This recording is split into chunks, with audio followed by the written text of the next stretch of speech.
Hi friends, welcome to Rahi videos. இன்றைக்கி நம்ம பச்சைப்பயிறு சாம்பார் எப்படி செய்கிறதுன்னு பார்க்கலாம் வாங்க. அதுக்கு வந்து ஒரு பேனில் வந்து எண்ணெய் ஊற்றி கொஞ்சோண்டு கடுகு, சீரகம், வெந்தயம் போட்டு ஒரு 3 மீடியம் சைஸ் வெங்காயத்தை எடுத்து வதக்கிட்டுருக்கேன்.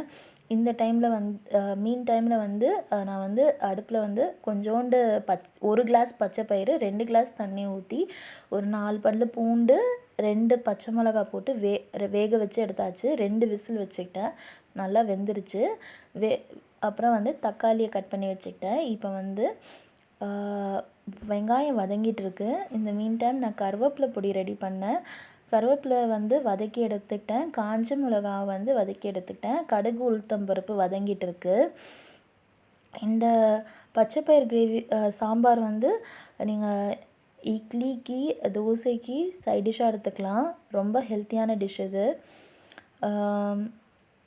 இப்போ பாருங்கள், வெங்காயம் நல்லா வதக்கியாச்சு. இப்போ வந்து நம்ம கொஞ்சம் இஞ்சி பூண்டு பேஸ்ட் ஆட் பண்ணிக்கலாம். ரொம்ப போட வேண்டாம். ஒரே 1 டீஸ்பூன் இஞ்சி பூண்டு பேஸ்ட் மட்டும் போட்டு நம்ம ஆட் பண்ணி கொஞ்சம் நேரம் வதக்கிக்கணும். வதக்கிட்ட அப்புறம் நம்ம வந்து தக்காளி ஆட் பண்ணிக்கலாம்.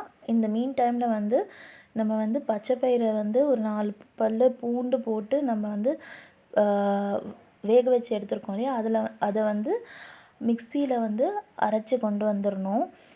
இது வந்து மிக்சியில் அரைக்காமல் நீங்கள் அப்படியே மத்து வச்சுக்கூட நீங்கள் கடைஞ்சிக்கலாம். அப்படி இல்லைன்னா பிளெண்டர் இருந்துச்சுன்னா அந்த பிளெண்டர் வச்சு நீங்கள் வந்து கொஞ்சம் பிளெண்ட் பண்ணி எடுத்துக்கலாம். நான் வந்து மிக்சியில் போட்டு அந்த பச்சைப்பயிரே தெரியாத அளவுக்கு நான் வந்து அரைச்சிக்கிறேன்.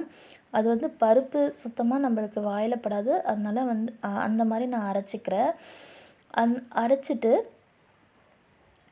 பூண்டு, மிளகா எல்லாமே சேர்த்து தான் அரைக்கணும். அரைச்சிட்ட பிறகு நம்ம வந்து இந்த பக்கம் வந்து இஞ்சி பூண்டு பேஸ்ட் வதங்கிட்ட பிறகு தக்காளி ஆட் பண்ணிக்கிறேன் நான். தக்காளி போட்டோடனே சிம்மில் வச்சுருங்க. சிம்மில் வச்சா ஈஸியாக மசிஞ்சிரும். இப்போ வந்து அரைச்சி கொண்டு வந்தாச்சு.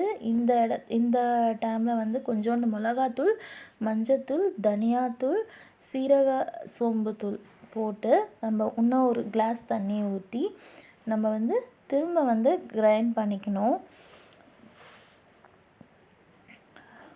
கிரைண்ட் பண்ணிட்ட பிறகு நம்ம வந்து வெங்காயம் வதங்கின பிறகு நம்ம ஆட் பண்ண வேண்டியது தான். இப்போ பாருங்கள், இது கூட வந்து சைட் டிஷ் வந்து நீங்கள் மீன் ஃப்ரை எடுத்துக்கலாம். சூப்பராக இருக்கும்.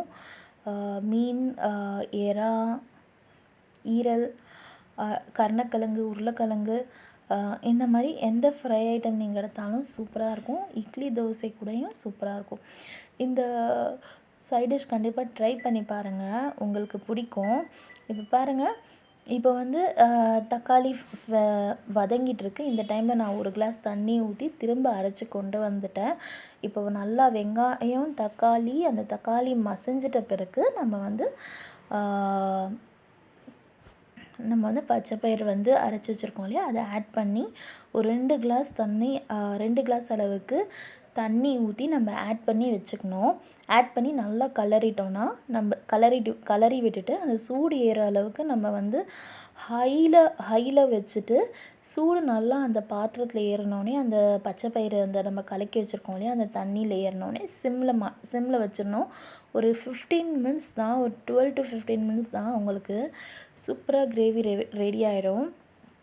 பாருங்கள், இப்போ நான் வந்து அந்த கலக்கிட்ட பிறகு ஒரு 2 கிளாஸ் தண்ணி ஊற்றிட்டேன். 2 கிளாஸ் தண்ணி ஊற்றிட்ட பிறகு அது வந்து ஹை ஃப்ளேமில்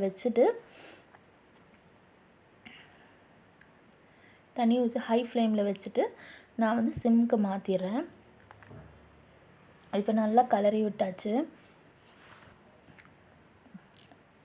அன்றைக்கி நான் வந்து மீன் ஃப்ரை பண்ணியிருந்தேன் ஃப்ரெண்ட்ஸ், சைட் டிஷ்க்கு. பாருங்கள், இப்போ நல்லா சூப்பராக ரெடி ஆகிடுச்சு. எண்ணெய் விட்டு சிம்மில் வச்சோடனே ஆஃப்டர் ஒரு 15 மினிட்ஸ்க்கு அப்புறம் எண்ணெய் பிரிஞ்சு வந்தாச்சு மேலே. கிரேவியும் நல்லா, கிரேவி இல்லைன்னா சாம்பார் எது வேணாலும் சொல்லிக்கலாம், நல்லா வந்துடுச்சு. ட்ரை பண்ணி பாருங்கள். தேங்க்யூ.